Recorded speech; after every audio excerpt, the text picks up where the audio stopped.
Assalamualaikum warahmatullahi wabarakatuh. Selamat datang kembali di channel Cerita Mulu. Pada video kali ini, kita akan membahas kisah Aisyah Al-Ba'oniyah, yaitu penulis produktif dari kalangan sufi perempuan. Islam menjadikan bekerja sebagai hak dan kewajiban individu. Dengan demikian, antara laki-laki dan perempuan mempunyai hak yang sama dalam bekerja. Jadi, Islam tidak membedakan dalam pembuatan syariah atau tasyri antara laki-laki dan perempuan. Keduanya di mata Allah Subhanahu wa Ta'ala sama dalam mendapatkan pahala. Karena sesungguhnya manusia adalah makhluk hidup yang di antara tabiatnya adalah berfikir dan bekerja. Sebagaimana firman Allah dalam Al-Quran, "Hai manusia, sesungguhnya kami menciptakan kamu dari seorang laki-laki dan seorang perempuan, dan menjadikan kamu berbangsa-bangsa dan bersuku-suku, supaya kamu saling kenal mengenal. Sesungguhnya orang yang paling mulia di antara kamu di sisi Allah ialah orang yang paling takwa di antara kamu. Sesungguhnya Allah Maha Mengetahui lagi Maha Mengenal." Al-Quran Surah Al-Hujurat ayat 13. Al-Quran Surat Al-Hujurat ayat 13 ini membahas tentang prinsip dasar hubungan antar manusia. Karena itu, ayat ini tidak lagi menggunakan panggilan yang ditujukan kepada orang-orang beriman, tetapi kepada semua umat manusia.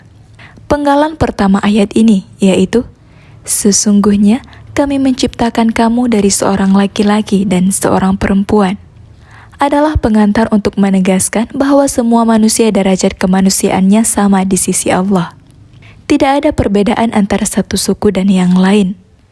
Tidak ada juga perbedaan pada nilai kemanusiaan antara laki-laki dan perempuan, karena semua diciptakan dari seorang laki-laki dan seorang perempuan. Hanya mungkin kodratnya yang berbeda. Kalau perempuan diciptakan untuk mengandung dan melahirkan, tetapi dalam hal lain, seperti halnya bekerja, itu sama saja asalkan sesuai dengan aturan-aturan yang ditetapkan Allah. Pengantar tersebut mengantar pada kesimpulan yang disebut oleh penggalan terakhir ayat ini, yakni, "Sesungguhnya yang paling mulia di antara kamu di sisi Allah ialah yang paling bertakwa. Karena itu, berusahalah untuk meningkatkan ketakwaan agar menjadi termulia di sisi Allah." Dalam surat An-Nahl ayat 97, Quraisy Shihab menjelaskan dalam kitabnya Tafsir Al-Misbah, "Barang siapa yang mengerjakan amal soleh, apapun jenis kelaminnya, baik laki-laki maupun perempuan, sedang dia adalah mukmin, yakni amal yang dilakukannya lahir atas dorongan keimanan yang sahih, maka sesungguhnya pasti akan kami berikan kepadanya masing-masing kehidupan yang baik di dunia ini. Dan sesungguhnya akan kami berikan balasan kepada mereka semua di dunia dan di akhirat, dengan pahala yang lebih baik dan berlipat ganda dari apa yang telah mereka kerjakan." Ayat ini menegaskan bahwa balasan atau imbalan bagi mereka yang beramal soleh adalah imbalan dunia dan imbalan akhirat. Amal soleh sendiri oleh Syekh Muhammad Abduh didefinisikan sebagai segala perbuatan yang berguna bagi pribadi, keluarga, kelompok dan manusia secara keseluruhan. Sementara menurut Syekh Az-Zamakhsyari, amal soleh adalah segala perbuatan yang sesuai dengan dalil akal, Al-Quran, dan atau sunnah Nabi Muhammad SAW. Menurut definisi Muhammad Abduh dan Zamakhsyari di atas, maka seorang yang bekerja pada suatu badan usaha dapat dikategorikan sebagai amal soleh, dengan syarat perusahaannya tidak memproduksi atau menjual atau mengusahakan barang-barang yang haram. Dengan demikian, maka seorang karyawan yang bekerja dengan benar akan menerima dua imbalan, yaitu imbalan di dunia dan imbalan di akhirat. Kemudian ayat ini juga merupakan salah satu ayat yang menekankan persamaan antara laki-laki dan perempuan. Sebenarnya kata man, yang artinya siapa, yang terdapat pada awal ayat ini sudah dapat menunjuk kedua jenis kelamin lelaki dan perempuan. Tetapi guna penekanan dimaksud, sengaja ayat ini menyebut secara tegas kalimat baik laki-laki maupun perempuan. Ayat ini juga menunjukkan betapa kaum perempuan pun dituntut agar terlibat dalam kegiatan-kegiatan yang bermanfaat. baik untuk diri dan keluarganya, maupun untuk masyarakat dan bangsanya, bahkan kemanusiaan seluruhnya. Nah, pada video kali ini kita akan membahas kisah seorang perempuan yang merupakan penulis produktif dari kalangan sufi perempuan. Beliau adalah Aisyah Al-Ba'uniyah. Aisyah Al-Ba'uniyah wafat pada tahun 922 Hijriah. Adalah perempuan penyair, sastrawan, ahli fikih, guru besar atau syekhah dan sufi. Nama lengkapnya adalah Aisyah binti Yusuf bin Ahmad bin Nasiruddin Al-Ba'uniyah. Ma'un merupakan nama desa di Ajlun, yaitu Yordania. Ia lahir di Damashki atau Damaskus pada tahun 864 Hijriah. Leluhur Aisyah Al-Ba'uniyah. Menurut analisa T.H. Emil Homerin, Ma'un merupakan tempat asal leluhur Aisyah Al-Ba'uniyah. Nasir, buyut Aisyah, adalah penenun dan pedagang kain di Ma'un. Demi mendapatkan pendidikan dan kesempatan yang layak untuk anaknya, Nasir pindah bersama keluarganya ke Nazaret sekitar tahun 1395 Masehi. Kemudian anak sulungnya, yaitu Ismail bin Nasir, menjadi wakil qadhi di sana dan mengabdikan dirinya untuk menyelami tasawuf. Anak terakhirnya, yaitu Ahmad bin Yusuf, yang merupakan kakek Aisyah, memiliki kecerdasan di atas rata-rata. Ia berhasil menghafal Al-Quran di usia 10 tahun. Dan di usia yang sangat muda telah menempati jabatan administratif di Nazaret. Ketika ia melakukan perjalanan ke Kairo, Sultan Barkok mengangkatnya sebagai khatib dan pengurus Masjid Umayyah di Damashki atau Damaskus. Kemudian ia diangkat menjadi qadhi mazhab Syafi'i di Damaskus.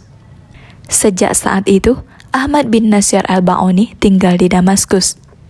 Dan seluruh anak-anaknya menjadi ulama, termasuk Yusuf, yaitu ayah dari Aisyah Al-Ba'uniyah. Yusuf merupakan ulama ahli fikih, tasawuf, dan hadis.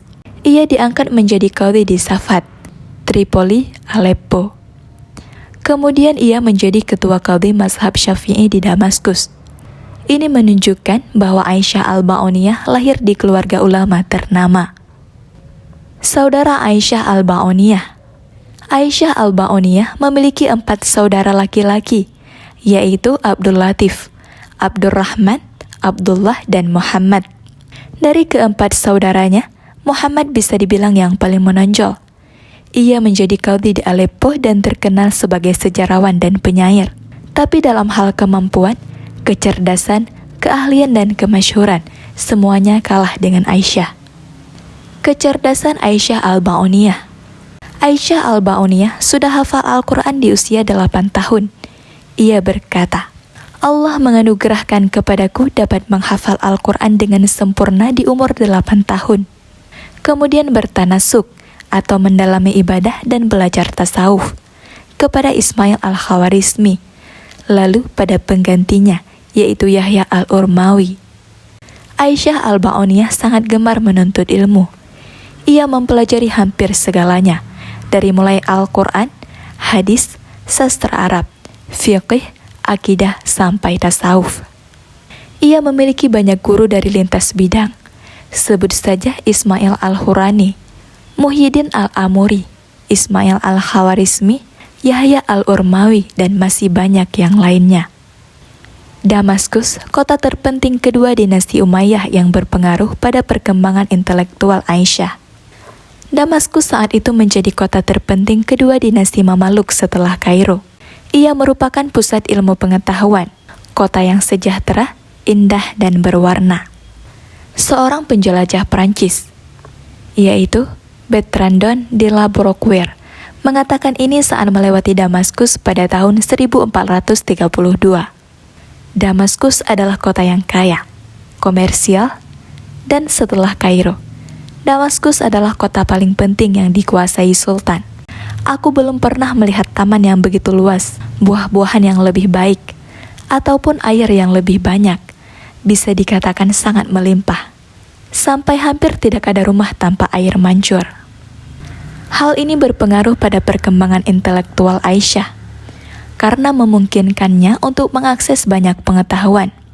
Dinasti Mamaluk banyak membangun masjid dan madrasah. Mereka juga merenovasi dan memperbaiki banyak institusi lama, seperti rumah sakit, yang dulu dibangun oleh Nuruddin Al-Zangi. Rumah sakit ini di bawah pengawasan Yusuf, yaitu ayah Aisyah, direnovasi dan diperluas. Salah satu institusi yang dikelola oleh dinasti Mamaluk adalah Perpustakaan Al-Ashrafiyah yang memiliki lebih dari 2000 judul. Meskipun tidak besar, Perpustakaan Al-Ashrafiyah masih dikenal sampai sekarang karena katalog buku-buku koleksinya bertahan sampai sekarang. Aisyah Al-Ba'uniyah banyak membaca dan mengutip dari buku-buku koleksi Perpustakaan Al-Ashrafiyah. Aisyah Al-Ba'uniyah menikah dengan seorang Said yang bernama Ahmad bin Muhammad bin Abu Bakar bin Ali bin Ibrahim. Ayah suaminya merupakan Naqibul Ashraf, yaitu tetua kalangan syarif atau keturunan Rasulullah Shallallahu Alaihi Wasallam. Ia memiliki 2 anak, yaitu Abdul Wahab dan Barakah. Perjalanan Aisyah Al-Ba'uniyah ke Kairo. Pada tahun 919 Hijriah, Aisyah Al-Ba'uniyah melakukan perjalanan menuju Kairo bersama anaknya, yaitu Abdul Wahab. Dalam perjalanan, mereka bertemu bandit dan barang bawaannya dicuri, termasuk karya tulis Aisyah. Di Kairo, mereka dijamu oleh Wazirul Kharijiyah atau Menteri Luar Negeri, yaitu Mahmud bin Muhammad bin Aja. Ia membantu Abdul Wahab untuk mendapatkan pekerjaan dan membantu Aisyah masuk dalam lingkaran akademik atau keulamaan di Kairo. Aisyah Al-Ba'uniyah juga mendalami tasawuf. Terlahir dari keluarga ulama, Aisyah Al-Ba'uniyah mengikuti tradisi keluarganya, yaitu mendalami tasawuf. Paman buyutnya merupakan seorang sufi. Pamannya yaitu Ibrahim, pemimpin sebuah kelompok nyanyian sufi. Sedangkan ayahnya, yaitu Yusuf Al-Ba'uni, yaitu penganut Tariqah Qadiriyah, Tariqah yang diikuti juga oleh Aisyah. Tidak mengejutkan jika Aisyah banyak membaca buku-buku tasawuf. Ia membaca karya-karya klasik tasawuf dari As-Saraj yang wafat pada tahun 988. Ia juga membaca karya-karya klasik tasawuf dari Al-Kalabazi yang wafat pada tahun 995. Kemudian As-Sulami yang wafat pada tahun 1021. Kemudian Al-Qusyairi yang wafat pada tahun 1074. Kemudian Al-Ghazali yang wafat pada tahun 1111. Kemudian Umar Al-Surawardi yang wafat pada tahun 1234. Aisyah Al-Ba'uniyah adalah seorang yang produktif dalam menulis. Aisyah Al-Ba'uniyah menulis banyak buku, sekitar 20 buku, mungkin lebih. Sebagian buku-bukunya hilang. Homerin mengatakan, mungkin Aisyah menulis lebih banyak karya dalam bahasa Arab dibanding wanita lain manapun sebelum abad ke-20. Aisyah Al-Ba'uniyah menunjukkan, meskipun harus mengurus anak dan rumah tangga, ia tetap bisa belajar, mengajar dan menulis karya-karya hebat. Bahkan, menulis sirah Nabi Muhammad yang diberi judul Al-Mauridul Ahna fil Maulidil Asna. Mungkin ia satu-satunya wanita sebelum abad ke-20 yang menulis atau menyusun sejarah Nabi Muhammad Sallallahu Alaihi Wasallam. Sebagai ulama sufi dan penyair atau syairah, ia meninggalkan banyak karya sastra. Ia menggubah banyak syair yang memuji Rasulullah Sallallahu Alaihi Wasallam. Beberapa di antaranya adalah: keindahanmu terlalu menawan untuk akal cintamu, di relung hati menetap tentram. Di bait lain ia mengatakan, diciptakanlah seluruh alam semesta untuknya, agar terterangi oleh kebesaran manifestasi belas kasih. Berikut merupakan beberapa karya tulis Aisyah Al-Ba'uniyah. Dari sekian banyak tulisannya, beberapa judul dari karyanya hilang. Judul-judul dari karya yang hilang diketahui dari kitab-kitab ensiklopedia dan biografi ulama-ulama masa lalu. Berikut sebagian dari karya-karyanya. Yang pertama yaitu Al-Isyaratul Kafiyah fi Manazilil Aliyah. Buku tersebut dikategorikan hilang. Yang kedua ada Maulidun Nabiyyu Sallallahu Alaihi Wasallam. Yang ketiga Al-Mauridul Ahna fil Maulidil Asna. Yang keempat, Diwanul Ba'oniyah. Yang kelima, Durarul Ghaish fi Bahril Mu'jizat wal Khasyais. Yang keenam, Al-Fathul Mubin fi Madil Amin. Yang ketujuh, Faidul Fal wa Jam'us Syam. Yang kedelapan, Tasriful Fikir fi Nadham Fawaidis Zikir. Yang kesembilan, Al-Muntakab fi Unsulir Rutab. Yang kesepuluh, Al-Fathul Qarib fi Mi'rajil Habib. Juga buku tersebut hilang. Yang kesebelas, Az-Zubdah fi Takmisil Burdah. Juga hilang. Yang kedua belas, Al-Qaulus Sahih fi Takmis Burdatil Madih. Yang ke-13, Madadul Wadud fi Maulidil Mahmud. Juga hilang. Dan lain-lain. Aisyah Al-Ba'uniyah wafat di Damaskus pada tahun 923 Hijriah dalam usia kurang lebih 55-56 tahun. Ia meninggalkan warisan luar biasa dan menjadi bukti bahwa di masa lalu ada wanita yang telah melahirkan karya-karya besar. Karya-karya yang akan terus menginspirasi dari generasi ke generasi. Demikianlah kisah Aisyah Al-Ba'uniyah, penulis produktif dari kalangan sufi perempuan. Semoga kita banyak mengambil pelajaran. Terima kasih sudah menonton. Wassalamualaikum warahmatullahi wabarakatuh.